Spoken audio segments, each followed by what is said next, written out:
শুক্রবার দ্বিতীয় দফায় ৩ কেন্দ্রে ভোট। দার্জিলিং, রায়গঞ্জ, বালুরঘাট। দ্বিতীয় দফার ভোটে মোট কেন্দ্রীয় বাহিনী 299 কোম্পানি। এই নিয়ে আপডেট নিয়ে নেব। সুতপা রয়েছেন আমাদের সঙ্গে সরাসরি, সুতপার কাছ থেকে।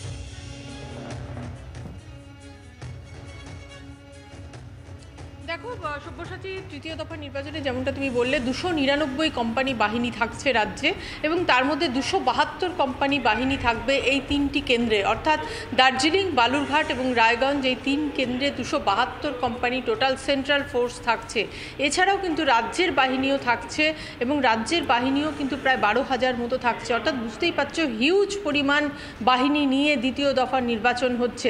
এবং দ্বিতীয় দফার নির্বাচনে নজর রয়েছে কিন্তু বালুরঘাট এবং বিশেষ করে রায়গঞ্জের দিকে বেশ কয়েকটি কেন্দ্র রয়েছে, যেদিকে কিন্তু নির্বাচন কমিশনের নজর রয়েছে। কারণ নির্বাচন কমিশন অতীতের যে ইতিহাস, অর্থাৎ যেখানে যে কেন্দ্রে আগে গণ্ডগোল হয়েছে সেই সমস্ত কেন্দ্রের দিকে কিন্তু বাড়তি নজর দিয়ে থাকে। এবারেও তার ব্যতিক্রম নয়, এবং তার ফলে রায়গঞ্জের বেশ কয়েকটি কেন্দ্রের দিকে কিন্তু নজর থাকছে। কাজেই সামগ্রিকভাবে দার্জিলিংয়ের দিকেও আলাদা করে নজর রয়েছে। যদিও দার্জিলিংয়ে নির্বাচনকে কেন্দ্র করে বড় ধরনের ঘটনা এর আগে যে খুব হয়েছে তা নয়, কিন্তু দার্জিলিংকে এমনিতেই কিন্তু নজরে রাখা হচ্ছে কমিশনের তরফ থেকে। সামগ্রিকভাবে কিন্তু এই 3টি কেন্দ্রে যথেষ্ট নজর রাখছে নির্বাচন কমিশন। ইতিমধ্যেই যারা স্পেশাল পুলিশ অবজারভার তিনি ইতিমধ্যেই কিন্তু আজকেই তিনি রওনা দিয়ে দিয়েছেন। এই 3টে কেন্দ্রেই কিন্তু তিনি যাবেন, অর্থাৎ আজকে, কালকে এবং পরশু পরপর 3 দিন 3টি কেন্দ্রে তিনি যাবেন, এবং সেখানে আধিকারিকদের সাথে মিট করছেন ইতিমধ্যেই তিনি, এবং প্রয়োজনীয় নির্দেশ দিচ্ছেন, এবং শেষ মুহূর্তের প্রিপারেশন সেটাও কিন্তু দেখে নিচ্ছেন। তুমি জানো যে আজকেই কিন্তু প্রচারের যে নির্ঘণ্ট, সেই প্রচারের নির্ঘণ্ট শেষ হয়ে গেছে সন্ধ্যা 6টার মধ্যে, এবং আগামীকাল এবং তার পরের দিন অর্থাৎ পরশু দিন ভোট। কাজেই বোঝাই যাচ্ছে যে নির্বাচন কমিশন তাদের চূড়ান্ত প্রস্তুতি কিন্তু দ্বিতীয় দফার নির্বাচনের ক্ষেত্রে ইতিমধ্যেই নিয়ে ফেলেছে। সুতপার সঙ্গে থাকো, আবারও আসছি তোমার কাছে। তবে একটু আপনাদের দেখিয়ে নিয়ে থাকবো যে এখনো পর্যন্ত প্রস্তুতিটা কোন জায়গায়। সবথেকে বেশি বুথ থাকছে 111 কোম্পানি রায়গঞ্জে, এবং তারপরে এই বালুরঘাট, যেখানে 192টি বুথ স্পর্শকাতর, এবং 73 কোম্পানি কেন্দ্রীয় বাহিনী থাকছে সেখানে। যেখানে রায়গঞ্জে 210টি বুথের জন্য, স্পর্শকাতর বুথের জন্য 111টি। দার্জিলিংয়ে সবথেকে কম 88 কোম্পানি কেন্দ্রীয় বাহিনী থাকছে, সেখানে যদিও স্পর্শকাতর 739টি বুথ রয়েছে। যদিও সুতপা যেরকম জানাচ্ছিল যে দার্জিলিংয়ে খুব একটা গণ্ডগোলের খবর আসে না, তবে নিরাপত্তার কোনো কমতি রাখতে চাইছে না নির্বাচন কমিশন।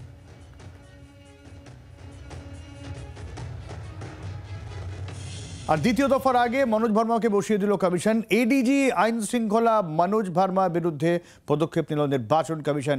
এই নিয়েও সুতপার কাছে আপডেট নেব আরও। ঠিক কোন জায়গা থেকে মনোজ ভার্মার বিরুদ্ধে এই পদক্ষেপ মনে করা হচ্ছে, সুতপা?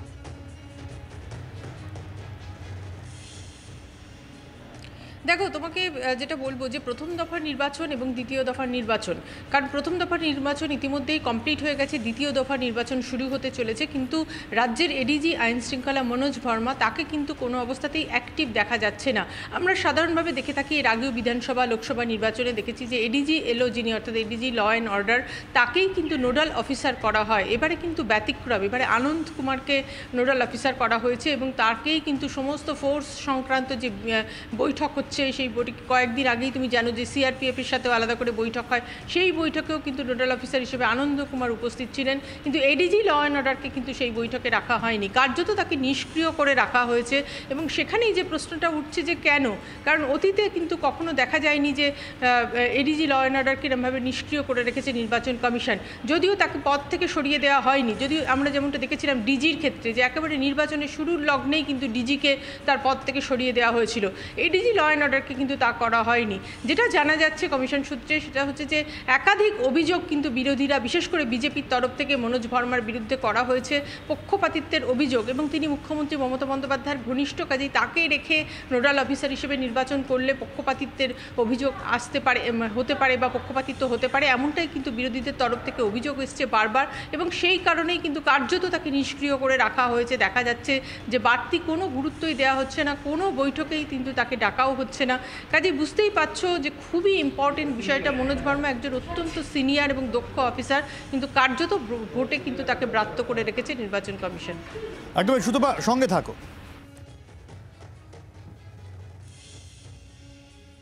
আর চতুর্থ দফার ভোটের রেকর্ড সংখ্যক বাহিনী চাইল কমিশন। চতুর্থ দফায় 750 কোম্পানি বাহিনী চাইল নির্বাচন কমিশন। কোন জায়গা থেকে সুতপাই জানাবে আমাদের। সুতপা,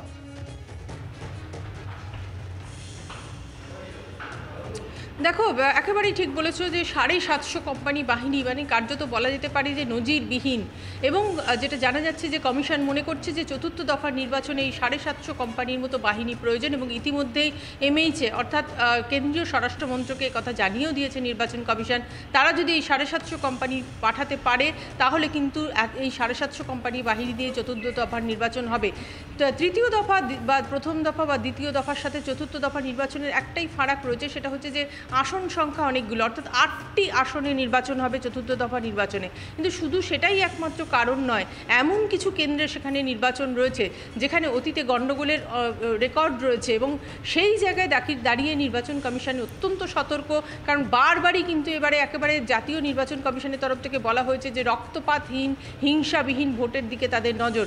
কাজে কোনো অবস্থাতেই যাতে হিংসার ঘটনা না ঘটে তার জন্য যত সংখ্যক বেশি সেন্ট্রাল ফোর্স এনে একেবারে মুড়ে দেওয়ার চেষ্টা করা হচ্ছে।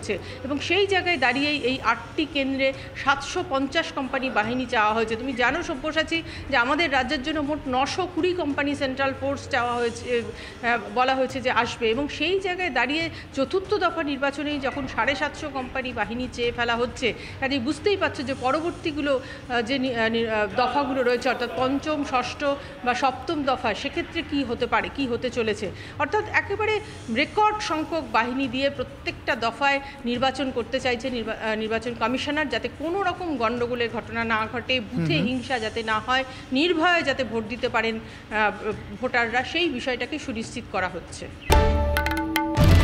বাংলার আওয়াজ, বাঙালির আবেগ, জি 24 ঘন্টা।